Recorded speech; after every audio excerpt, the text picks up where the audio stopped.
Moltíssimes gràcies. Molt bon dia, directora territorial de la Conselleria de Sanitat Universal i Salut Pública, Teresa Cardona, president de la Fundació Arquebisbe Miguel Roca, Projecte Hombre de València, amic Nacho, bisbe auxiliar de València, Artur Arròs, certament, ens estem veient pràcticament tots els dies. Alguna volta també ens veiem a la porta de la vicepresidència, furtivament ahir. Director també de la Fundació, Vicent, Andrés, amics i amigues, m'encanta estar així. Vull començar donant-vos les gràcies. A més, en un pati, però haig d'agarrar-lo perquè si no, no.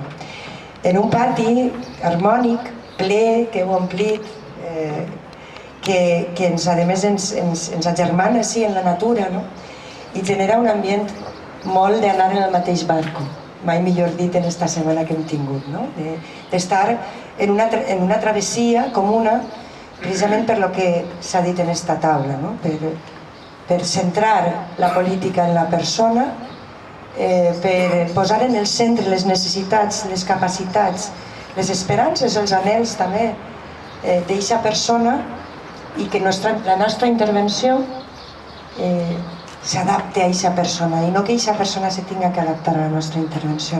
Això és un poquet, jo crec que l'espirit que compartim, en paraules i coses diferents, però amb el mateix concepte. Per això vos vull agrair que m'hagueu convidat a aquestes jornades de portes obertes, entre altres coses perquè la meva vinculació en esta casa, que ja fa alguns anys, no diré quants, però fa molts, el tornar a entrar així per records d'aquella etapa també de voluntària que vaig viure quan era més jove que ara.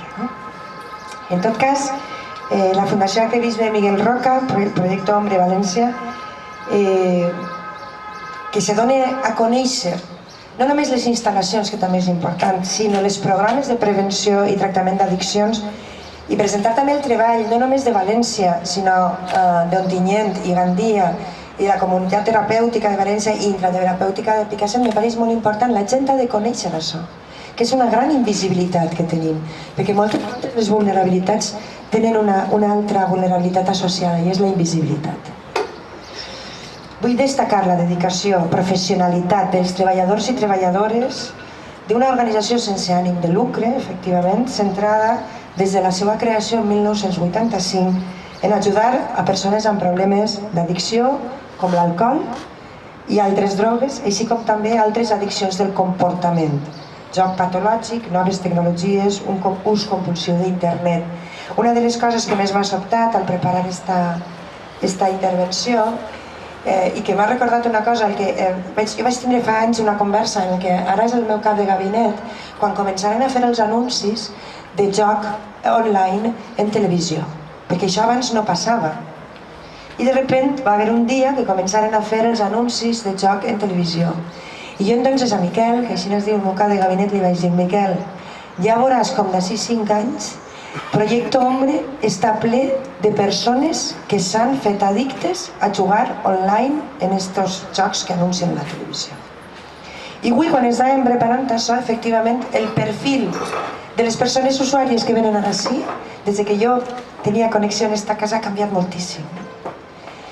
I tenia un valuós equip humà, centrat en les persones més vulnerables, en la prevenció de comportaments, en col·lectius sensibles, també en l'àmbit escolar, perquè també n'hi ha xiquets i xiquetes, adolescents, diguem, menors d'edat, vull dir, en l'àmbit comunitari i en l'àmbit laboral, així com una intervenció primerenca en adolescents, professionals, terapeutes, persones voluntàries que també ofereixen el seu temps. Me veig molt valuós.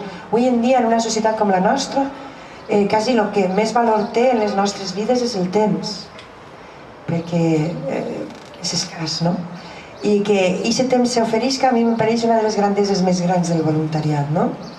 En definitiva, una organització valenciana de referència en l'àmbit de les addiccions i de l'exclusió social, integrada, compromesa, oberta, així no s'ha tancat mai la porta a ningú, i que desenvolupa una missió imprescindible centrada en l'acompanyament i ajuda a les persones en procés de rehabilitació i reinserció social.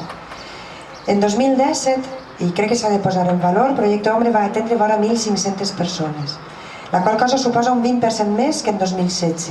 És a dir, esteu fent un esforç sostingut i creixent.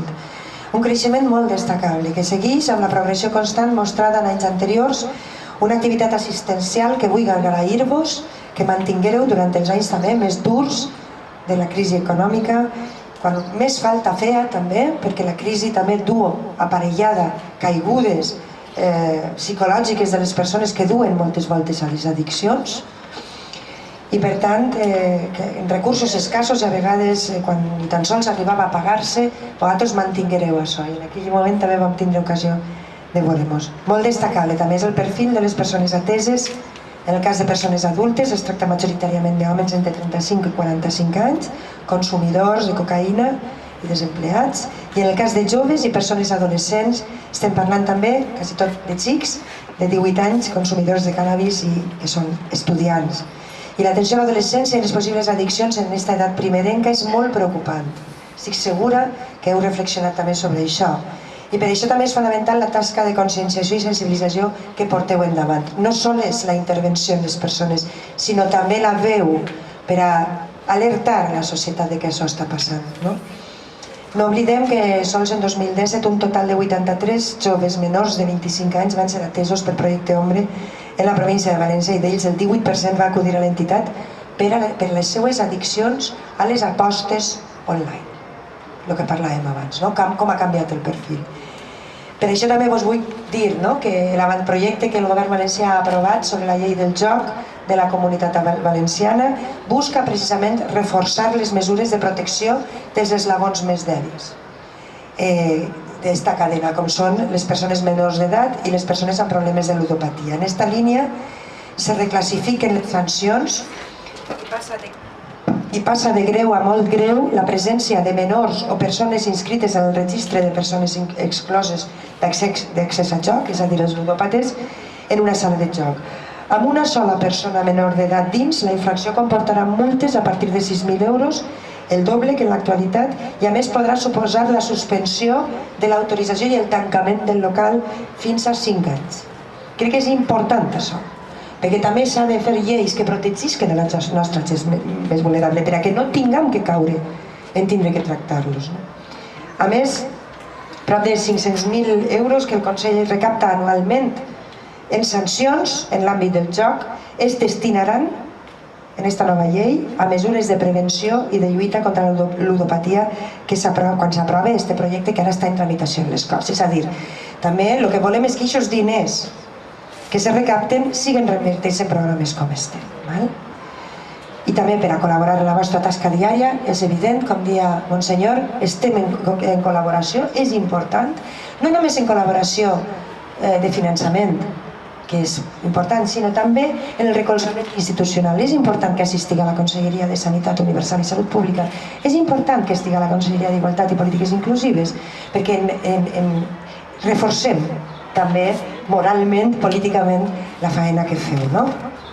I també vull agrair el Servei d'Atenció a Persones Migrants de Projecte Ombre, que fa un treball essencial per atendre amb totes les garanties i oferir la informació necessària per a donar la millor acollida possible a unes persones que arriben al nostre territori fugint de situacions dramàtiques marcades per la violència, la fam, la pobresa, com hem vist precisament en aquests dies amb aquesta arribada de, en principi, 629, després 630, perquè va néixer una nova vida a bordo del barco Aquarius.